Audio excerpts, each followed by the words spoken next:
continuemos aqui. Estamos nesta cena que nos traz uma refeição onde algo inusitado acontece. Estavam lá várias pessoas, porque geralmente esses lugares, várias pessoas, com certeza, também os discípulos e pessoas ligadas ao fariseu, todos em volta da mesa. E adentra esta mulher e vai direto aos pés de Jesus e devem todos ter, que até hoje, não é? Se isso acontecesse, nós ficaríamos assim, não é? É uma cena diferente. Com relação a Maria, irmã de Lázaro, ela não tinha o comprometimento desta jovem. Esta jovem estava perdida em si mesma, e Jesus a resgatou dela mesma e dos seus erros. E ela, saindo da estrada sombria, para não dizer trevosa, que trilhava, e passando então a trilhar uma estrada iluminada, veja, uma estrada iluminada não é uma estrada sem dificuldades nem sem dores, mas é uma estrada iluminada pela fé. Pela fé. Então, quando Jesus diz a ela que seus pecados estavam perdoados, porque ela estava reparando diante dela mesma com a sua fé, e é isso que ele diz ao final: a tua fé te tornou salva. Foi ela que fez na própria vida. Jesus está na vida de quem? De todos nós, não é? De todos nós. Quantos de nós fazemos um trabalho de transformação e vimos na mensagem inicial, coincidentemente, aberta aqui naquela hora, a história de Madalena, e aqui o nosso Emmanuel nos traz que nenhum outro personagem do Evangelho cometeu tanta violência consigo mesma para sair das suas trevas e ir à luz. Mas que isto se deu porque Madalena encontrou Jesus e se permitiu sair das suas trevas. E quis, vontade, quis. Usou a sua vontade soberana do livre-arbítrio para dizer para si mesma: chega, a partir de hoje, minha vida é com Jesus. E esta jovem, não só pelo que fez, mas pelo que Jesus disse sobre ela e para ela, também transformou profundamente a sua própria vida. Das sombras para a luz. E quem faz isso conosco? Jesus convida, mas não nos arrasta. Nós decidimos aceitar o seu convite, nós decidimos segui-lo, nós decidimos perseverar diante das dificuldades para continuar seguindo o nosso mestre. Porque vamos enfrentar dificuldades quando decidimos seguir Jesus? Vamos enfrentar dificuldades. Vamos enfrentar obstáculos? Vamos enfrentar obstáculos, principalmente os obstáculos internos, as resistências. Ah, não, mas isso é muito forte. Ter que fazer isso. Ah, mas peraí, perdoar é como nos disse Emmanuel, não é? É nos afrontarmos, mas afrontarmos o que em nós? A nossa sombra. E dizermos para a sombra: não te quero mais na minha vida. Eu quero que brilhe em mim a luz que eu sou. Porque Jesus diz-nos isto, não é? Fazei brilhar a vossa luz. Nós somos filhos de Deus. Filhos de Deus, nós somos centelhas divinas. Somos luz, filhos da luz. Portanto, esta nossa irmã, e que vejamos, não é? Como o preconceito do fariseu, o preconceito desapareceu da face da terra, mas como o preconceito do fariseu, não havia como alguém válido. Afinal, uma pecadora.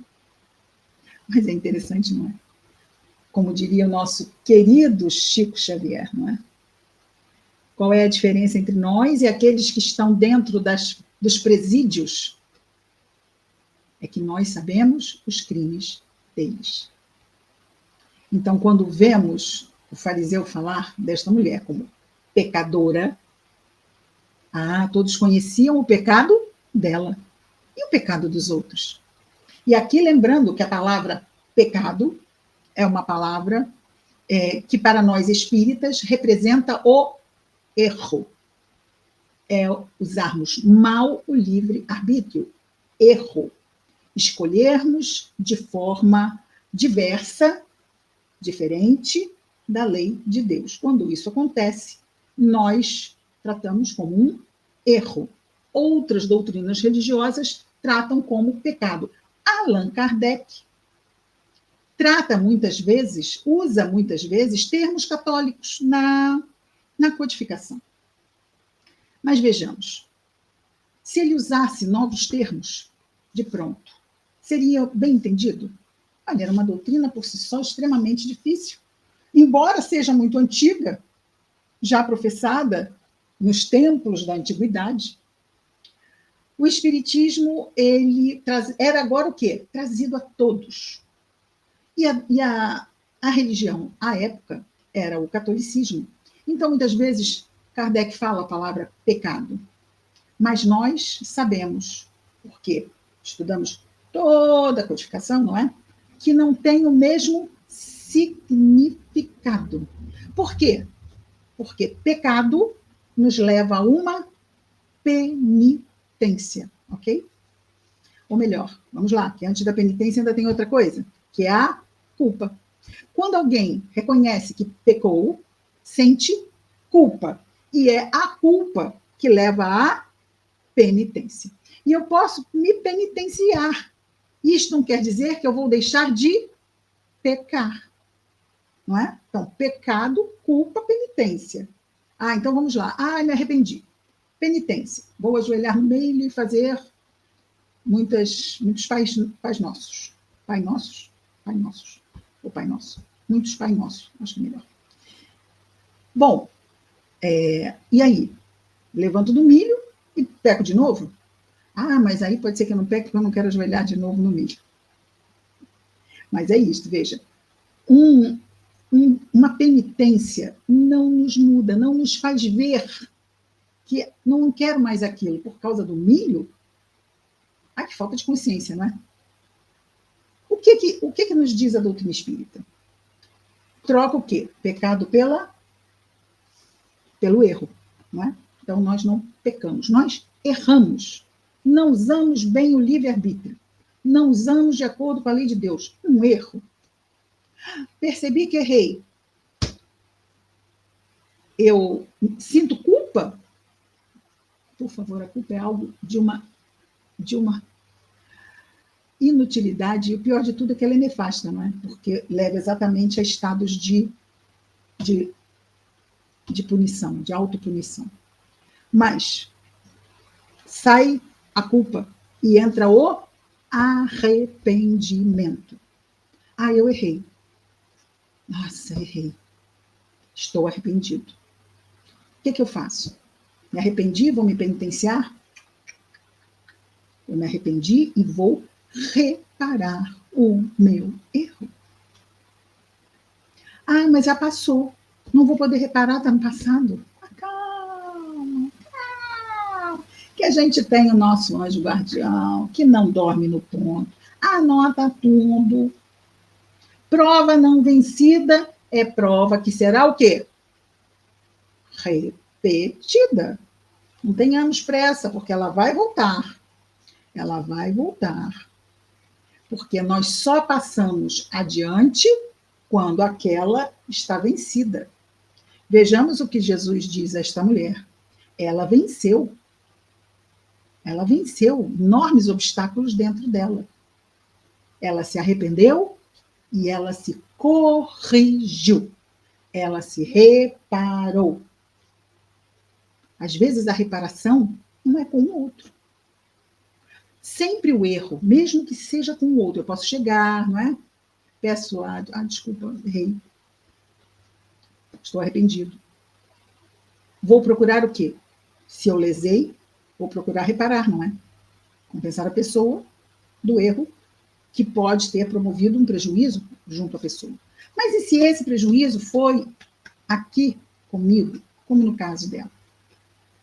Então, a reparação terá que ser comigo mesmo, como ela fez a reparação junto a ela mesma. E assim como Jesus leu o pensamento do fariseu, ele pode ler o pensamento da mulher? Ele conhece essa mulher? Porque ele não só conhece o pensamento nosso, ele nos conhece a cada um de nós profundamente. Ah, Cristina, é impossível isso. Nós somos 8 bilhões só de encarnados, fora os desencarnados. E poderíamos responder o quê? Mas ele é um espírito puro. Muitas vezes, para uma criança, olha um adulto fazer algo e acha aquilo assim. O que é isso? Isso é muito incrível. Nós somos crianças espirituais ainda. Jesus faz coisas que para nós achamos assim.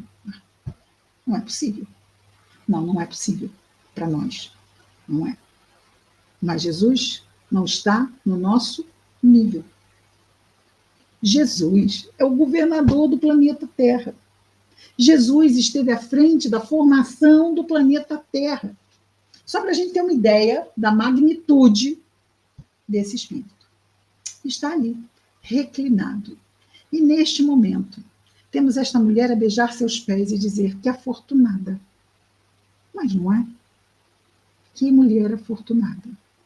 Que pôde banhar os pés do mestre com suas lágrimas, secá-los com seus cabelos, ungi-los e beijá-los.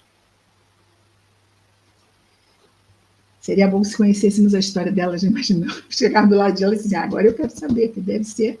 É um espírito de uma força, porque exige muita força, não exige? Nós reconhecermos um erro exige muita força. O nome dessa força é humildade. E às vezes o mundo interpreta as virtudes como fraquezas e encara as paixões como forças. Ainda temos pessoas e situações em que vemos isto acontecer.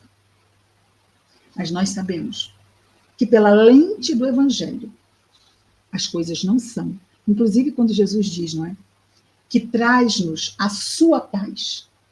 Ele diz o quê? Não vou lá dou como o mundo a dá.